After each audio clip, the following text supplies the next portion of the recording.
The best financial advice that I've ever received in my life is from my parents. Sinasabi ng magulang ko, unahin mo muna ang pag-iipon bago ka gumastos.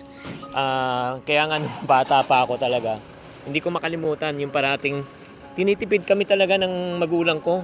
Hindi kami binibigyan talaga ng pera during that time. At the reason why hindi rin makapagbigay, minsan kapos talaga.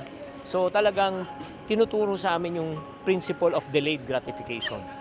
Ang ibig sabihin ng delayed gratification, imbis na bilhin namin ngayon, pinapaipon muna sa amin.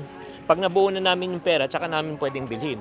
Hindi kami pwedeng manghiram, hindi kami pwedeng mangutang, kailangan matutong magtiis.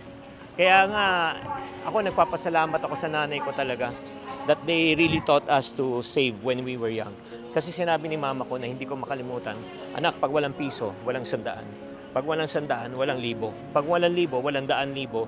Pag walang daang libo, walang milyon. Kaya kung gusto mo maging milyonaryo, mag-umpisa ka sa piso.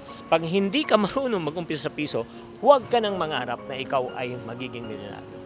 And because of that financial advice, sobra akong thankful sa nanay ko na kahit yan lang ipamana po sa akin, talagang sobra akong talagang blessed because napapamuhay ko kung ano yung tinuro ko. Ito yung tinuro niya sa akin. That's the reason why I want to encourage you as parents. Kahit wala kayong maipamana sa inyong mga anak, pero yung mga aral at leksyon na maipapamana nyo, yan ang magdadala ng tagumpay sa inyong mga anak.